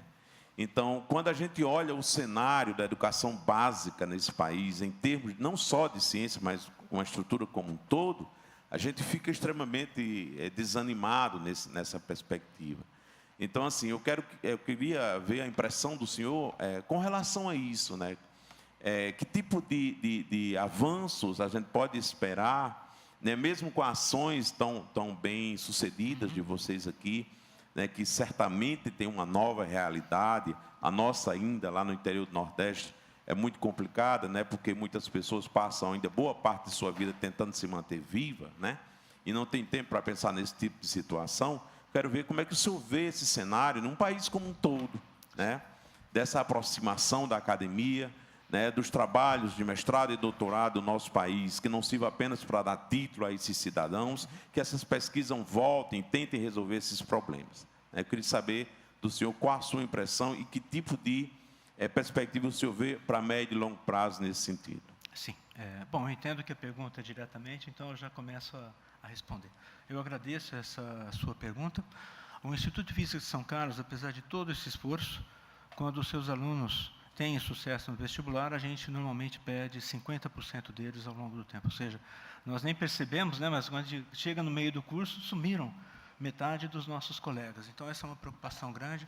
O que o Instituto de Física tem feito é, primeiro, olhar quais são os resultados no vestibular do conjunto de alunos. Hoje, o Instituto de Física é uma instituição de referência, ok? Muitos alunos querem, porém, a procura é muito complexa, porque nós temos desde os alunos que passam nas primeiras posições do vestibular até as últimas.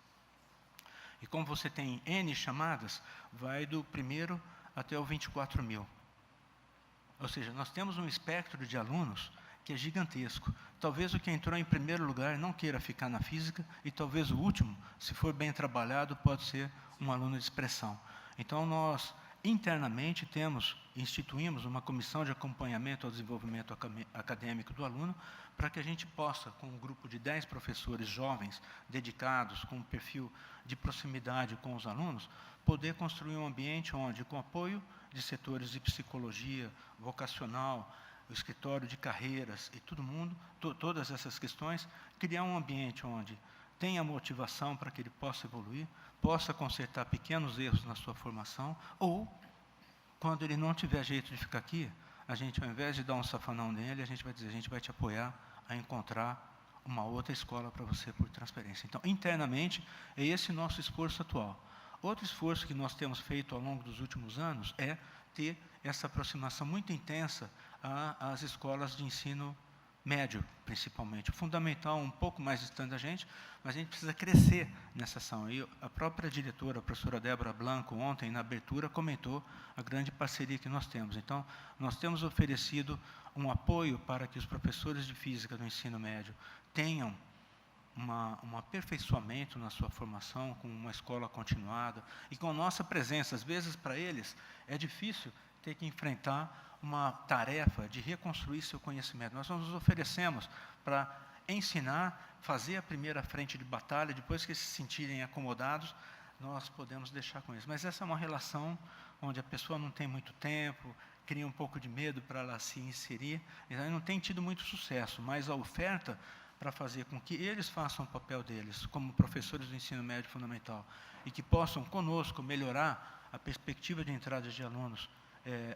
um pouco mais preparados para enfrentar um curso que tem um impacto muito grande, principalmente no Instituto de Física de São Carlos, que tem uma comunidade científica de altíssimo nível e cria uma separação que, às vezes, ela não deveria existir, porque as pessoas são bacanas, mas o medo cria. Então, existe um esforço muito grande, que é de longo prazo, mas existe outro que a gente quer agir ali, de braços dados com a diretoria de ensino, com a Secretaria da Educação, que já nos convidou, sabendo das propostas, para isso que tenha sucesso. A gente vai mais longe, nós estamos fazendo isso somente em português.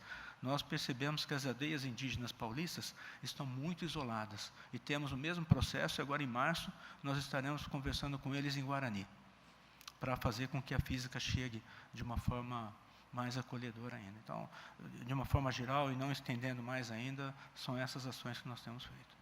Obrigado pela pergunta. Meu nome é Douglas, sou do Colégio Anchieta de Porto Alegre. Eu gostaria de perguntar para os 3 professores sobre a relação com as pequenas empresas. Como que é a relação do Instituto de Física e tal, com as pequenas empresas. Se tem uma pequena oficina e eles são úteis em algo. Boa pergunta. Vocês querem começar? A experiência que a gente tem é que, na incubadora, nesses 32 anos, nós já formamos mais ou menos 120 empresas. Uma boa parte um número expressivo de formado por físico. O perfil que a gente tem hoje lá no nosso empresário praticamente todo mundo tem um doutorado, não só na área de física. Na nossa incubadora nós estamos com 16 empresas agora. Praticamente todos os donos têm doutorado. E o sujeito vai fazer o seu doutorado já uma visão clara que ele quer fazer a pesquisa, ter o título de doutor, mas numa área aplicada que ele possa abrir a empresa. Então, isso é o que está acontecendo agora, nas várias áreas, não só em física, mas em engenharia também, com o apoio do grupo de pesquisa, e aqui o título ilustrou, e o Crestano também ilustrou, com o apoio do grupo de pesquisa que ele está trabalhando. Quer dizer, lá na Embrapa, tem 300 alunos de pós-graduação lá, trabalhando em pesquisa de uso imediato, aquele conhecimento incorporado imediatamente na agricultura. Então, isso abre uma oportunidade muito grande para o sujeito abrir a empresa dele.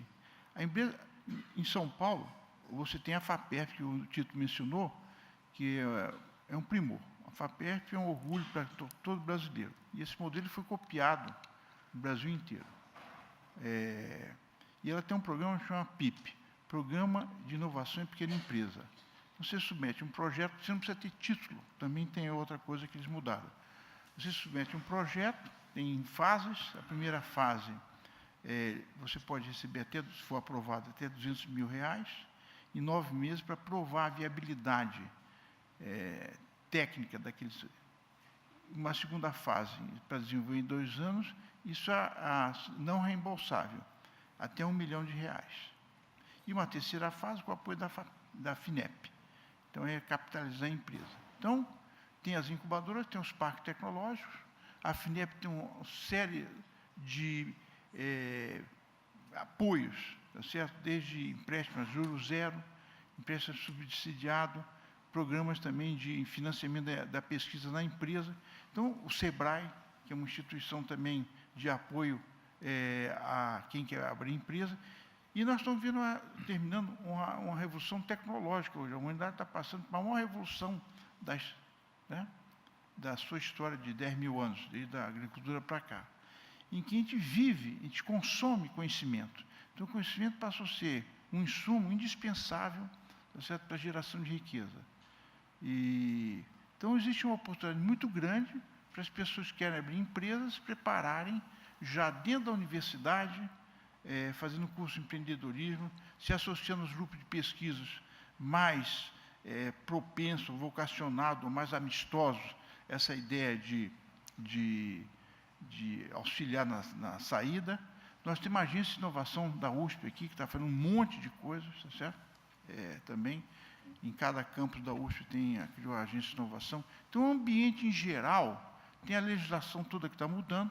Então, em geral, a possibilidade de um aluno de graduação, acho difícil, mas de pós-graduação, com mestrado, doutorado, abrir uma empresa, se ele se preparou, se ele buscou uma área que ele vislumbra, porque nós temos que ter o curioso também.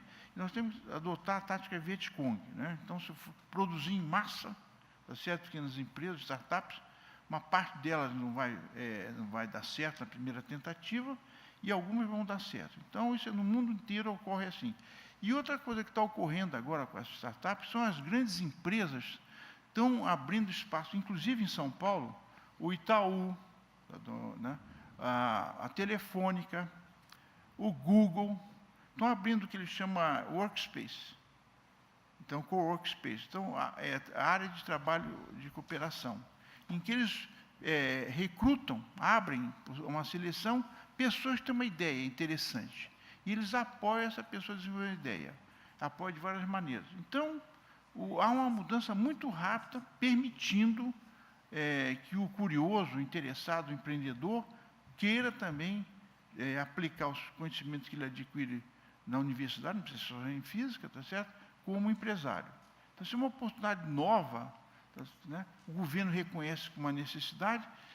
Só para terminar agora, para deixar, o prefeito de São Paulo, anteontem, deu uma declaração, tá certo? Da Prefeitura de São Paulo fazer várias ações para tornar São Paulo, a cidade, entre as 10 melhores cidades do mundo. Nós temos que pensar assim, que nós temos que ganhar um mundo. Deixar de pensar igual o caipira, tá certo? Subdesenvolvido, complexo de vira-lata. Nós temos que ser mais agressivos, né? Umas 10 centros no mundo que promovem empreendedorismo, inovação e startups. Então, a gente vê que isso é uma mudança completa. Você vai falar hoje, isso é uma surpresa, que pega todo mundo vendo que a solução de muitos dos nossos problemas é geração de conhecimento local. Senão você vai ficar... A Embrapa é o melhor resultado. Nós temos 3 exemplos, né? Um eu vou falar, tu não vai dar risada, mas a Petrobras, mas aquilo ali foi gestão má. a Embraer e a Embrapa. Como o Crestana falou, de 1900, o Brasil era importador de manteiga. E eu comi, quando era criança, manteiga da Dinamarca. Era a manteiga que você tinha. Então, o Brasil hoje é um player mundial. Ninguém bate o Brasil em produtos de agronegócio. Por que ele fez? Gerou conhecimento local. Então, a agricultura do Brasil, que é tropical, isso é resultado seguinte, da nossa competência, da visão, nosso desejo e como é que a gente está se inserindo no mundo. Então, tem que ter, como você mencionou, dar oportunidade para o empreendedor curioso que quer ficar rico. O negócio de ficar rico é fundamental, certo? Nós não queremos aquele cara, o doador. Isso é Madre Teresa, tá certo? Vai virar bispo, vai virar santo, tá certo? Nós queremos um cara que fique rico lá. E nós não queremos falar. Dar 2 exemplos, só para terminar de verdade. Um santo, Santos Dumont, tá certo? Inventou o avião, não fez nada, morreu, suicidou. O que não era santo, o irmão Wright, lá, o americano. Desde o começo, o cara pensou em fazer uma indústria. Quem tem indústria aeronaval mais desenvolvida, aeronáutica mais desenvolvida? Tá certo? O americano. Por quê? Essa valorização, essa ideia de empurrar o cara para frente como um valor coletivo de querer ficar rico, o empreendedor que fica rico, aqui no Brasil isso é olhado como um pecado, não é?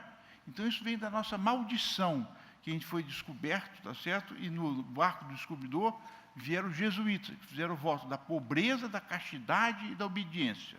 Chegaram aqui, primeira coisa que eles violaram foi o voto da castidade, com aquelas indinhas bonitinhas, tá certo?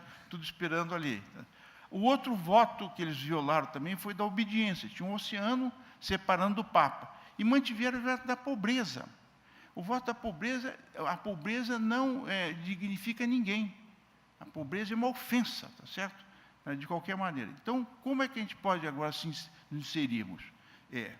Estimular vocês, tá certo? Primeiro, a ser competente. Competência técnica indispensável. Não é arrogância política. Arrogância política, nós temos um exemplo, tá certo? Maldito de alguns anos atrás aí. Não leva nada, tá certo? A nenhuma vitória. A competência técnica, tá certo? Que o cara adquire, se chicoteando nas costas, trabalhando no curso de mecânica quântica, tá certo? No curso de eletricidade e magnetismo, física matemática, no laboratório, é que faz a diferença. Ou no curso de engenharia. Isso é que faz a diferença. O cara competente tecnicamente, porque ele vai ter a arrogância e a convicção e a certeza que ele pode aventurar-se. Então, esse aqui é o caminho, esse é o caminho da espera que todo mundo fez.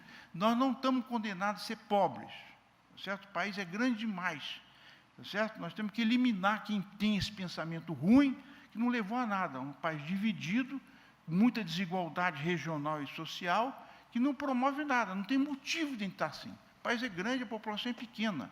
E nós temos recursos naturais suficientes que promovam, tá certo? Gerar riqueza suficiente para ser distribuído num sistema razoável, democrático, que todo mundo tenha um padrão de vida alto, tá certo? Que possa usufruir, tá certo, do país. E isso tem que ser rápido, não pode ser para o meu neto. Quando fala assim, para o meu neto, você está se castrando. Você entregou, aí você fala, não sou eu. Então, a gente fala assim, certo? Não é para o meu neto. Eu quero viver bem agora, certo? Por que você vai lá na Disneylândia, tudo é bonitinho? A rua funciona, tá certo? O ônibus está na hora, o SUS lá funciona, ou na Inglaterra, na Europa, e aqui essa esculhambação. Essa esculhambação nós não podemos aceitar. É nosso nível de exigência que é muito baixo. Nós somos tolerantes com a ineficiência, com a coisa errada. Tá certo? Nós temos um padrão brasileiro bonzinho. Tá certo? Ele não é crítico. Ou ele aceita, tá certo, o errado. E faz o errado. Aceita e faz. Troca. Então, a primeira coisa é o seguinte, ser exigente com você mesmo dentro. Não sonhar alto. Não adianta sonhar, não custa nada. Sonhar barato, sonhar curto, ou sonhar assim, uma meta ambiciosa, é a mesma coisa que sonhar alto. Não é verdade? A física aqui é resultado de pessoas, não sonhar, de planejar. Planejar. Todos aqui nós somos resultado de bons ensinos, de bons exemplos dos professores. Como vocês são professores, ou estão tendo professores. Esse é o caminho, tá certo? Trabalho duro, tá certo? ser bom, tá certo? Aproveitar as oportunidades que são dadas, inclusive dessa escola que vocês estão tendo aqui, ter um projeto, vocês têm que ter obrigação de sair daqui depois dessa semana, ter um projeto ambicioso. O que você quer fazer da sua vida? Quero ser vagabundo. Vou ser o melhor vagabundo. Certo? Vou emigrar para a Austrália. A cerveja lá é a melhor de todas, tá certo? As louras são mais bonitas, tá certo? Então, migra para a Austrália, tá certo? Vai lavar prato lá. Mas tem um projeto. Você tem que ter um projeto de vida. Vocês com 20 anos, se o cara pensar pequenininho, tá certo? Então, não merece. Vocês estão traindo, tá certo? Todo mundo que investiu em vocês. Os pais, os irmãos, que estão sacrificando para manter vocês aqui. Então, largue isso aqui, tá certo? Para tratar da sua vida. Não perca o nosso tempo, dos seus professores, dos técnicos, o dinheiro do cara que está pagando ICMS, que a USP recebe 5% do ICMS do Estado. É o desdentado, miserável, que não tem, o desempregado, quando compra feijão, está pagando aqui para vocês. Se você não responde a isso, não dá de volta a isso, você não merece estar aqui. Quero distância de você. Se você tem um projeto de vida sério, tá certo? Que você é ambicioso, vai construir isso, como? Sendo bom, primeira coisa, sendo um bom aluno, aproveitando as oportunidades. Tem uma biblioteca que ninguém tem no Brasil, igual a da biblioteca do Instituto de Física. Duvido que tenha. Se não tiver, pode ser melhorada. Vai lá, reclama para o professor Tito, está faltando, está o livro, professor Tito. Então, nós vamos providenciar para comprar. Então, aqui está montado um esquema, tá certo, de transformação das pessoas. É mudança da cabeça de vocês. Quem muda é a cabeça. Vou contar, eu não quero falar de mim. Primeiro dia eu entrei na faculdade, tá certo? Lá no Rio de Janeiro, eu conheci o Almir Massambani, que outro foi professor aqui, ele estava se formando naquele dia, era de Petrópolis, que eu também sou de, e eu acabei vindo morar na República.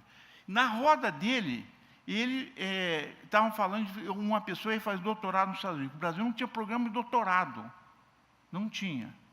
Aí eu falei assim, eu quero isso também para mim. Eu nem sabia o que era isso. E eu vim para São Carlos, que o Edson Rodrigues, que foi o outro professor do Rio que veio para cá, ele falou assim, você vai para lá, que fica 2 anos e meio, eu te mando para fazer o doutorado fora. Certo? E eu vim me enterrar nesse buraco aqui. Saí do Rio de Janeiro, por causa dessa frase. Esse camarada, eu vou te mandar para fora, foi o doutorado. Então, essa coisa, para mim e para os outros também, né? Tá certo? Essa frase foi o seguinte, me orientou o resto da minha vida. Então, eu persegui um sonho acessível, que exigia aí usufruir desse começo bom que tinha aqui, essa cooperação internacional. Então, as oportunidades que eu quero falar estão em volta de vocês. Escutem, tá certo? Escutem quem que está cantando, qual a sereia que está cantando no seu ouvido aí, qual a música que está em volta de você, quem está falando coisa boa. Não se associe com tranqueira, tá certo? Fuja. O vagabundo, moleza, o cara que não quer, fuja dele. Não olhe para ele, não fala com ele, não sente perto, não senta na mesa para comer com ele, não vai te levar a lugar nenhum. Sente-se, se aproxime dos melhores, melhor que você. O professor, o colega, a namorada, tá certo? Namorado. Quem quiser, tiver uma proposta, tá certo? Uma vontade, esse é seu aliado. E aqui é o lugar de fazer as alianças. Entender o espírito da coisa, a oportunidade está dentro de você. É você que vai fazer sua oportunidade. Se você não tem essa vontade, está certo você jogar dinheiro jogado na privada. Certo? Então, é um desperdício. É provocação pura, né? Mas é assim que a gente faz. Tá certo? Então, eu espero ter contribuído um pouquinho para que é o seguinte, faça um projeto de vida baseado na sua educação que você está aqui, ou no lugar que você está, você que é gaúcho, não é isso? Você é paulista, mas está no Rio Grande do Sul. Está lá, tá certo? Comendo churrasco bom lá, tá certo? Torcendo para o Corinthians. Corinthians também. Internacional. Então, esse que é o objetivo. Aproveite, escute, explore, ande, tá certo? Olhe em volta. Esse é o momento que vai decidir. Se você errar, faz parte do jogo. Ninguém tem um ensinamento. Pai, amor, tá certo? Namorado, tio, parente, professor. Você tem um risco, o que você faz é diminuir o risco. Colhe informação e diminui o risco. Vê a experiência dos outros, vê os erros dos outros. Melhor coisa não é o acerto dos outros, ver onde os outros erraram. O erro é caro, tá certo? O outro errar é melhor, tá certo? Não foi você que errou. Experimente um erro novo, barato, curto, que você possa, se errar, você voltar atrás logo. Então, não quero falar mais nada, porque eu tomei tempo demais, senão só eu falo aqui. Eu acho que esse tema, como o anterior, a pergunta anterior, elas estão conectadas, né? Quando a gente está num país, o fato de eu trabalhei bastante fora do Brasil, né? Passei mais de 10 anos da minha vida morando nos Estados Unidos e na Europa. E o que a gente vê é o seguinte, quando você está num país desenvolvido, ele tem característica, é organização. E país organizado tem a visão de médio e longo prazo também, não só de curto prazo.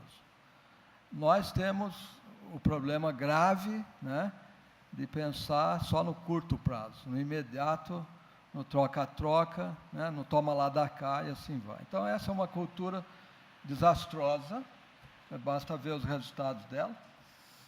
E aí o pecado maior é não ter estratégia de médio e longo prazo. Não tem para a educação, não tem para a ciência, não tem para a física, não tem para o desenvolvimento, não tem para nada. Então, eu acho que esse é um problema gravíssimo, que é um problema coletivo, não é um problema individual, é do país, né, que nós não conseguimos ainda nos organizar minimamente para ter um plano de nação, um plano estratégico, e que a gente tenha visão de médio e longo prazo e compromisso com esse médio e longo prazo.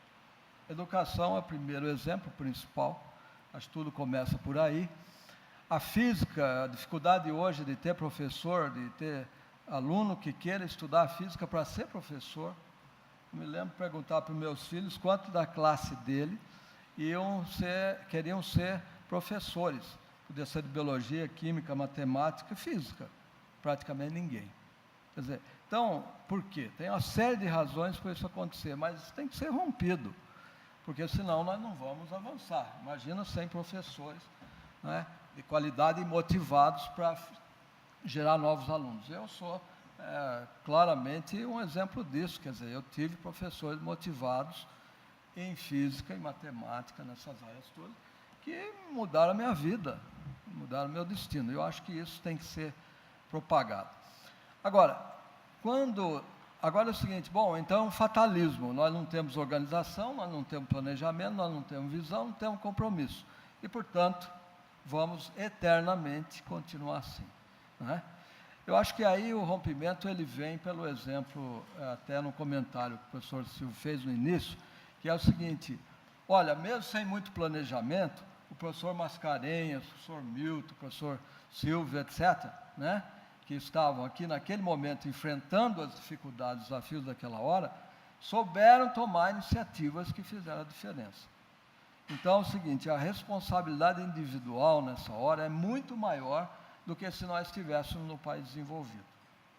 No país desenvolvido, talvez a gente trabalhasse 8 horas, 10 horas por dia, e o resultado coletivo seria muito bom e o nosso se propagaria, ele teria um amplificador, porque nós estamos num meio que amplifica. Aqui é o contrário. A grande dificuldade é o teto é baixo, quer dizer, rapidamente você encontra barreiras. Aí, então, é mais importante ainda a liderança, o papel individual, a tomada de iniciativa e o empreendedorismo. O que vai fazer a diferença, eu acredito, que é de baixo para cima. Nós não podemos esperar a coisa vir de cima para baixo. E de baixo para cima, é isso. Que vai do trabalho dele de formiguinha, de ser no seu meio, naquele local, fazer uma diferença, fazer diferente, ou pensar grande e pensar que dá para fazer até na sua região, no seu país, etc. Né? E precisa ter mais gente pensando assim. Então, eu acho que, na medida que a gente for construindo, agora tem que construir.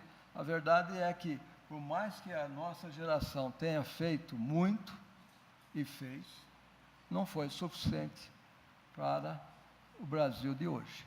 Ou seja, os grandes problemas estruturais, né, continuam na educação, na saúde, na infraestrutura, na segurança pública. tudo isso está pegando, né? E nós não fizemos o suficiente. Então, eu acho que o salto que tem que ser dado é agora, desde a liderança individual, nós temos exemplos, foram mostrados aqui, de instituições e de indivíduos que fizeram a diferença, como também a soma, né, coletiva, a sinergia que vai ser necessária construir. Pensar, agroindústria, todos são bilionários e nós atraímos o interesse mundial. Hoje, quem está dando as cartas é exatamente o setor multinacional grande, porque ele é organizado, porque ele tem estratégia, etc, etc. Agora, nós não temos oportunidade? Temos. Todo dia surgem startups, elas começaram na área de tecnologia da informação e comunicação, foram para a biotecnologia, agora estão vindo para a nano e gestão do conhecimento. Essas áreas aí, quando vocês olham, o número de startups que estão surgindo é enorme.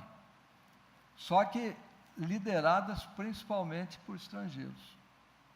Então, não é que não há oportunidade, e não é crítica ao estrangeiro, eles estão ainda bem, senão a gente não conseguiria ser competitivo. Tá? Mas eu acho que nós temos que mudar comportamento, cultura, etc., e sempre é hora, né? E aí o papel individual nessa hora é mais importante do que se a gente estivesse, por exemplo, no Japão ou na Alemanha, né?